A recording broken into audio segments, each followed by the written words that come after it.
அப்பாடா ஒரு வழியா தீபாவளி கொண்டாட்டம்லாம் நல்லபடியா முடிஞ்சிச்சு. ஒரு குறையும் இல்லாம நல்லரசு எல்லாத்தையும் நல்லா பண்ணிட்டாப்ல. ஆஹ் இப்படி நல்லா பண்ற இந்த மனுஷனுக்கு நம்ம கெடுதல் பண்ணணுமா? ஏதோ தப்பு பண்ற மாதிரி ஒரு உறுத்தல் இருக்குதே. இவ்வளோ நல்லது பண்றான், இவனுக்கு நம்ம கெடுதல் பண்ணணும்னு சொல்லிட்டு ஒத்த கால்ல துடிச்சிட்டு இருக்கோம் அந்த ஊர் தலைவரோட சேர்ந்துக்கிட்டு. என்ன பண்றது, இங்கிட்டும் அங்கிட்டும் நான் மாட்டிக்கிட்டு அல்லாடிக்கிட்டு இருக்கேனே இப்படி. எந்த பக்கத்து பேசுறதுனே தெரியல. ஒரு பக்கத்து காசு வருது, ஒரு பக்கத்து வந்துட்டு நல்லது பண்றான். இப்படி இருந்துட்டு மனசாட்சியை கேட்கறதா பேராசிரியர் பின்னாடி ஓடுறதான்னு எனக்கு தெரியல. ஒரே குழப்பமா இருக்கு. நான் இப்படி யோசிக்கிறேன்னு மட்டும் அந்த ஊர் தலைவனுக்கு மட்டும் தெரிஞ்சிச்சுன்னா என்ன பண்ணுவான், என்னை வெட்டி போட்டுருவான்.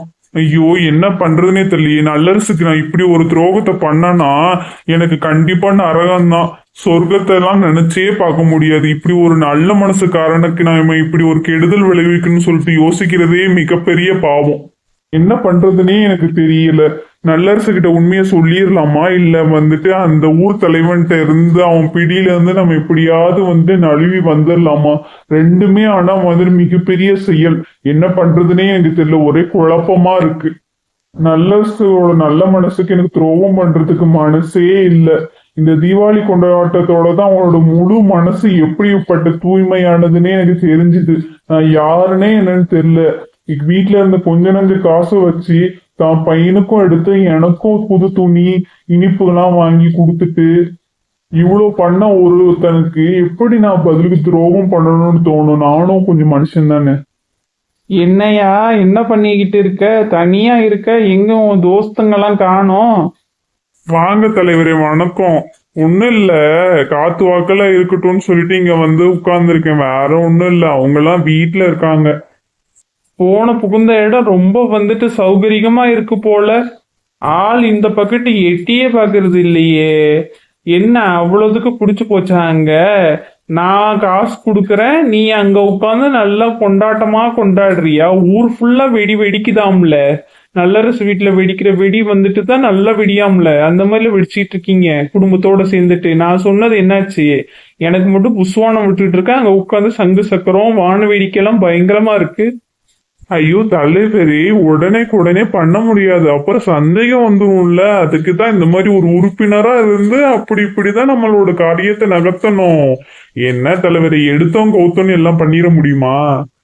நீ நல்லா வாயிலே வடை சுடுற மாதிரி நல்லாதான்ப்பா பேசுற. ஆனா செயல ஒண்ணுமே இல்லையே. என்கிட்ட பணத்தை வாங்கிட்டு அங்கெல்லாம் வந்துட்டு சிங்சான் தண்டிக்கிட்டு இருக்க.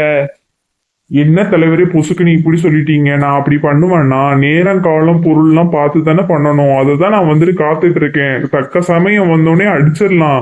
ஒன்னும் கவலைப்படாதீங்க. இததான் நான் காசு கொடுத்த நாள்ல இருந்து நீ சொல்லிட்டு இருக்க, அடிச்சிடலாம் புடிச்சிடலாம். ஆனா ஒரு இதையும் பிடிச்ச மாதிரி எனக்கு தெரியல. என்ன தலைவரே இப்படி சொல்லிட்டீங்க? நல்லரசோட நம்பிக்கையை நான் வாங்கியிருக்கேன், இது போதாதா? நான் எது சொன்னாலும் இனிமே அந்த பையன் நம்புவான். இனிமே நம்மளோட செயலை கொஞ்சம் கொஞ்சமா நம்ம வந்துட்டு செய்ய ஆரம்பிச்சிட வேண்டியதுதான். எதுக்கு கவலைப்படுறீங்க? இதெல்லாம் வந்துட்டு சின்ன திட்டமா? எவ்வளவு பெரிய விஷயம் பண்ணிக்கிட்டு இருக்கோம். யாருக்கும் சந்தேகம் வரக்கூடாதுல்ல. அதுக்கு இப்படிதான் பண்ணி ஆகணும். கேட்கறதுக்கெல்லாம் நல்லாதான் இருக்கு, ஆனா ஒன்னும் நடந்த பாடு இல்ல. கவலைப்படாதீங்க தலைவரே, எல்லாம் நல்லபடியா நடக்கும். அஷோ என்ன வெயில். அப்பாடா ஓய்வு எடுக்கிறதுக்கு ஒரு இடம் கிடைச்சாச்சு. போய் என்ன வெயில் அப்பா, ஓய்வு எடுப்போம் அந்த மரத்துக்கு கீழே. இன்னைக்கு நாள் ஏதோ ஓரளவுக்கு பரவாயில்ல, கொஞ்சம் அலைச்சல் இல்லாம இருக்கு. இன்னும் அரை நாள் தாண்டணுமே. இன்னும் என்னென்னலாம் நம்ம வந்துட்டு பார்க்கணுமோ.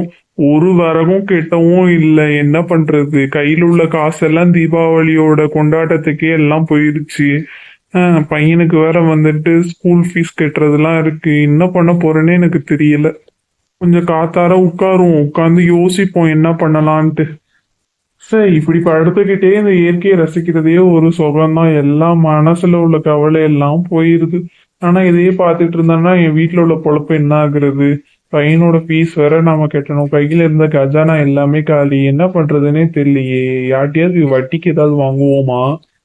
வட்டிக்கு வாங்குறது பிரச்சனை இல்லை, நமக்கு கணக்கு வழக்கம் தெரியாது. ஏதாவது ஏமாத்தினாலும் ஒன்னும் தெரியாது. சோமுக்கு தெரிஞ்சா அவ்வளவுதான் பிரச்சனை. ஏன்பா இப்படி பண்ணீங்க, உங்களுக்கு தான் எது கணக்கு தெரியாதுல, எதுக்கு இதுல போய் விழுந்தீங்கன்னு சொல்லிட்டு கேட்பான். அதிக விலை வட்டி கேட்டாலும் பிரச்சனை. என்ன பண்றது, கையில காசு இல்லையே. இன்னைக்கு வேற நான் வந்து விறகு வேற பொறுக்கல. என்னன்னு போய் சந்தையில வித்து அதுல வர காசும் வந்துட்டு வீட்டுக்கு வருமானத்துக்கும் பத்த மாட்டேங்குது. இப்ப அந்த பெரியவர் வர வந்திருக்காரு. அவருக்குள்ள செலவையும் நம்ம தான் பார்க்கணும். இவ்வளவு இது இருக்கு. நம்ம ஒருத்தர் வருமானம் இந்த ஒரு இது மட்டும் வந்துட்டு வருமானத்துல வந்துட்டு சரியாவும் வராது. வேற வேலை ஏதாவது இருந்தா தேடி பார்க்கணும் போல. பேசாம சோமுக்கே தெரியாம வட்டிக்கு பணம் வாங்கிடலாமா? வேற வழியே இல்ல. நான் இந்த வயசுல எங்க போய் வேற வேலையை நான் என்னன்னு தேடுறது? யாரும் எனக்கு வேலையும் கொடுக்க மாட்டானுவ. நான் வந்து நேர்மையா இருக்கிறேன்னு. அதுக்கும் என்ன பண்றதுன்னு தெரியல. விறகு வந்து பொறுக்கி வித்துட்டு இருந்தேன். அதுவும் இப்போ வந்துட்டு நடக்க மாட்டேங்குது. ஊர்ல உள்ள எல்லா மரத்தையும் முக்காவாசி வெட்டி சாய்ச்சாச்சு. என்ன பண்றதுனே தெரியல. எந்த மரமும் எதுவும் கண்ணு கெட்டின தூரம் கிடைக்கவும் மாட்டேங்குது. நான் வந்துட்டு என்னதான் வந்துட்டு வீட்டு பொழப்புக்கு வந்துட்டு மரத்தெல்லாம் வெட்டி இந்த மாதிரி விறகு பொறுக்கி வித்தாலும் ஒரு விதத்துல நான் வந்து மரத்தெல்லாம் கொலை பண்ணிட்டு தானே இருக்கேன். அது எவ்வளவு பெரிய தப்பு. இதனால காற்று மாசு எவ்வளவு வந்துட்டு உயிரினங்கள் வந்துட்டு ரொம்ப பாதிக்கப்படுது. நான் அதையும் யோசிக்காம இப்படி ஒரு பெரிய பாவத்தை பண்ணிட்டு இருக்கேனே. நான் எடுக்கிற முடிவுல தான் வீட்டை நடத்துறதும் சரி, பையனோட படிப்புக்கும் சரி. நான் தான் படிக்காம போயிட்டேன். சோமும் வந்து பாதியிலே வந்துட்டு படிப்பு நிறுத்திட்டு என்ன மாதிரி வந்துட்டு கூலி வேலைக்கு போக கூடாது. அதுக்கு நான் ஏதாவது ஒரு வழியை கூடி சீக்கிரத்துல கண்டுபிடிச்சே ஆகணும். இல்லைன்னா வந்துட்டு எனக்கு நடந்தது என் பையனுக்கும் நடந்துரும். அப்புறம் வந்துட்டு அந்த ஊர் தலைவனோட ஆசையும் நிறைவேறிடும்.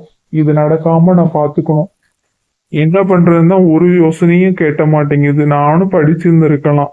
ஒரு 4 வாரத்தை படிச்சிருந்தா எனக்கும் இந்த கஷ்டம் இருந்திருக்காது. என் வம்சத்துக்கும் இவ்வளவு பெரிய கஷ்டமும் வந்திருக்காது.